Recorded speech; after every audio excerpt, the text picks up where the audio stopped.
കരയുന്നത് ഒരു മഹാനടൻ്റെ വിയോഗത്തിനാണ് നമ്മൾ സാക്ഷ്യം വഹിക്കുന്നത്. അല്പസമയത്തിന് മുമ്പ് പറവൂരിലെ മുനിസിപ്പൽ ടൗൺ ഹാളിൽ ഞാൻ എത്തിയിരുന്നു. എൻ്റെ വാർത്താ സംഘവും എന്നോടൊപ്പം ഉണ്ടായിരുന്നു. ഉണ്ണികൃഷ്ണൻ നമ്മുടെ വാർത്താ മേധാവിയും എന്നോടൊപ്പം ഉണ്ടായിരുന്നു. എൻ്റെ കൂടെ എൻ്റെ സുഹൃത്ത് ഷാജി ഉണ്ടായിരുന്നു. അപ്പോൾ ഞങ്ങളെല്ലാവരും അവിടെ സാക്ഷ്യം വഹിച്ചൊരു കാര്യം, ഈ പരൂറിലെ മുനിസിപ്പൽ ടൗൺ ഹാളിലേക്ക് ആളുകൾ നിറഞ്ഞൊഴുകുകയായിരുന്നു. സലീം കുമാറിനെ ഒരിക്കലും കണ്ടിട്ടില്ലാത്ത ഒരുപാട് സിനിമ ആരാധകരെ പോലും അവിടെ ഞാൻ കണ്ടു. ഈ നടൻ യാത്രയാകുന്നു എന്നറിയുന്നത് താങ്ങാൻ കഴിയാത്ത ദുഃഖമായി മാറുന്ന കുറച്ച് സ്ത്രീജനങ്ങളെ ഞാൻ അവിടെ കണ്ടു. ഇപ്പോൾ ഇവരെയെല്ലാം ഒരു 3 പതിറ്റാണ്ടായി സലീം കുമാർ സിനിമയുടെ ലോകത്തേക്ക് കൂട്ടിക്കൊണ്ടുപോയി. അത് ഒരിക്കലും അവർക്ക് മറക്കാൻ കഴിയില്ല. അല്പസമയത്തിനകം ഔദ്യോഗിക ബഹുമതികളോടെ, പോലീസ് ബഹുമതികളോടെ അദ്ദേഹത്തിന് അന്ത്യയാത്ര, അവസാന കർമ്മങ്ങൾ നൽകും. ഇപ്പോൾ ചിറ്റാറ്റുകര വീട്ടിൽ നല്ല ജനത്തിരക്കുണ്ട്.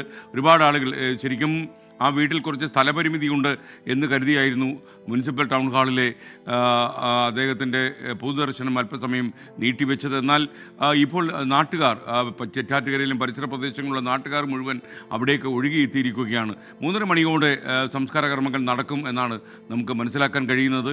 ഒരുപക്ഷെ 3 പതിറ്റാണ്ടോളം മലയാള സിനിമയിൽ നിറഞ്ഞാടിയ ഒരു വേഷം അദ്ദേഹം അഴിച്ചുവെച്ച് അദ്ദേഹം കടന്നു പോകുന്നു.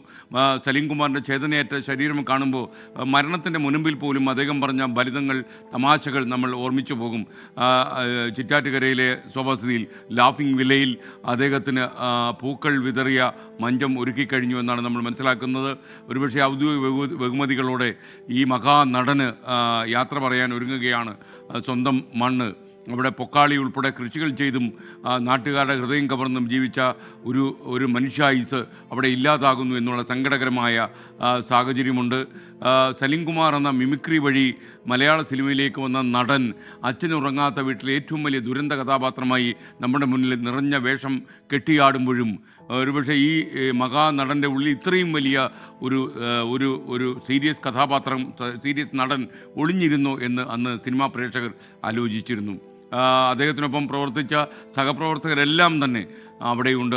മന്ത്രി PC വിഷ്ണുനാഥ്, സാംസ്കാരിക വകുപ്പ് മന്ത്രി അവിടെ തന്നെയുണ്ട്. അദ്ദേഹം രാവിലെ എത്തിയതാണ്.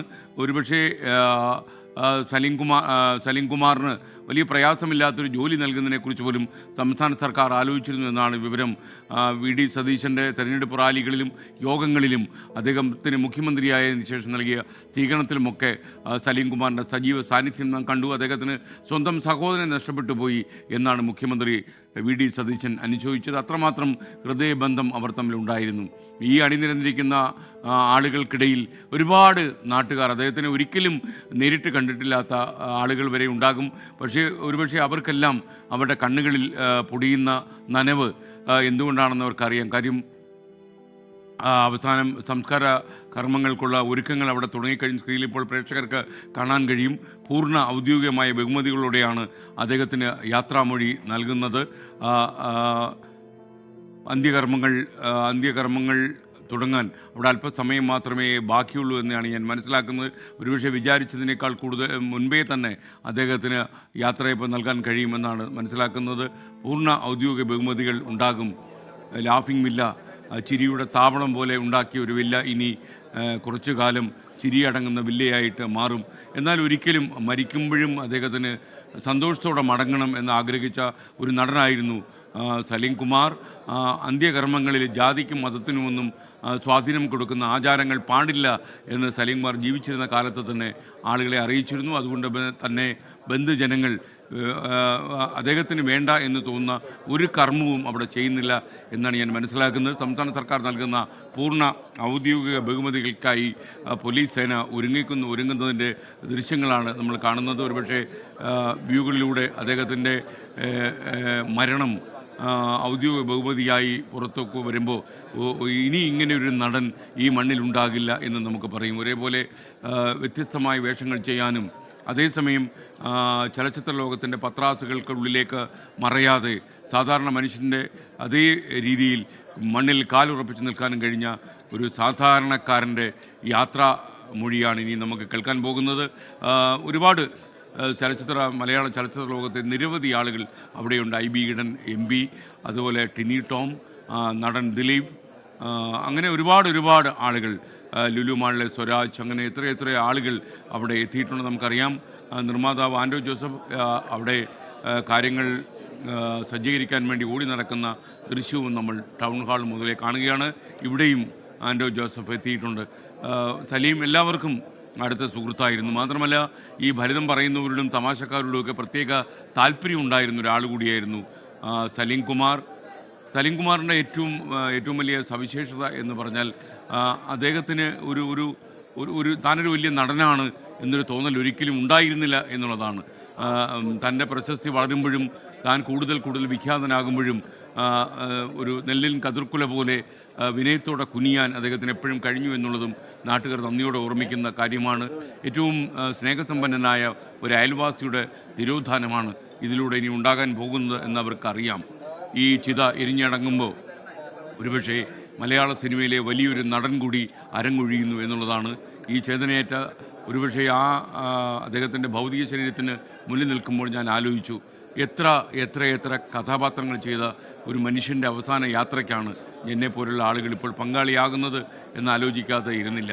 ഇവിടെ എത്തിയിട്ടുള്ള ഒരുപാട് മിമിക്രി കലാകാരന്മാരെ ഞാൻ കണ്ടു. ഏലൂർ ജോർജിനെ പോലെ എത്രയോ കാലമായി മിമിക്രി രംഗത്ത് സലീം കുമാറിനൊപ്പം പ്രവർത്തിച്ച ആളുകളെയൊക്കെ അവിടെ കാണുന്നുണ്ടായിരുന്നു. അപ്പോൾ നമുക്ക് വിശ്വസിക്കാൻ കഴിയാത്ത അത്ര ഔന്നിത്യത്തിൽ എത്തിയപ്പോഴും ഇന്ത്യയിലെ ഏറ്റവും വലിയ ദേശീയ നടനായി അദ്ദേഹം മാറിയപ്പോഴും പറവൂർക്കാർക്ക് അവരുടെ സ്വന്തം സലീം കുമാറായി അദ്ദേഹം നിശ്ചിതമായി നിലകൊണ്ടു എന്നുള്ളതാണ് ഏറ്റവും വലിയ കാര്യം. 2013 മികച്ച ഹാസ്യ നടനുള്ള സംസ്ഥാന പുരസ്കാരം നേടിയെങ്കിൽ കറുത്ത ജൂതൻ എന്ന ചിത്രത്തിലൂടെ മികച്ച കഥാകൃത്തിനുള്ള പുരസ്കാരവും അദ്ദേഹം 2016 കരസ്ഥമാക്കുകയുണ്ടായി.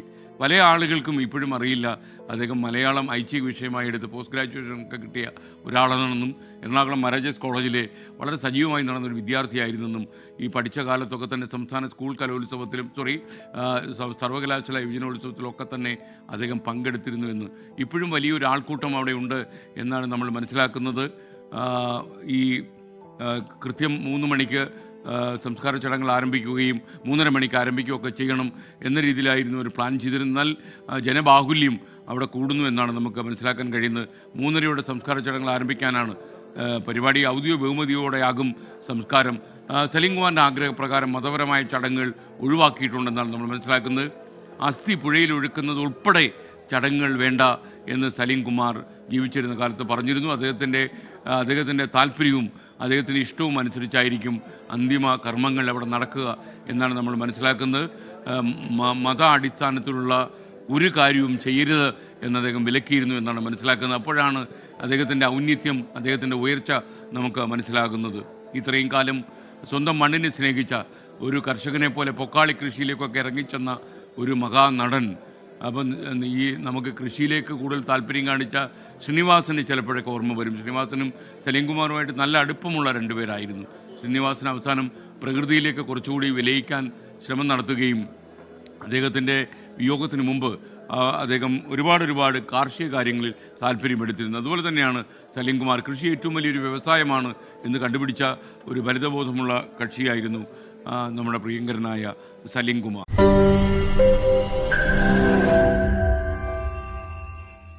ലോകത്തെവിടെയായാലും ഏത് സമയത്തും 24 വാർത്തകളും ഓഗ്മെന്റഡ് റിയാലിറ്റി പാക്കേജുകളും എക്സ്പ്ലെയിനറുകളും വിശദമായി കാണാൻ ഞങ്ങളുടെ യൂട്യൂബ് ചാനൽ നിങ്ങൾക്ക് സബ്സ്ക്രൈബ് ചെയ്യാം.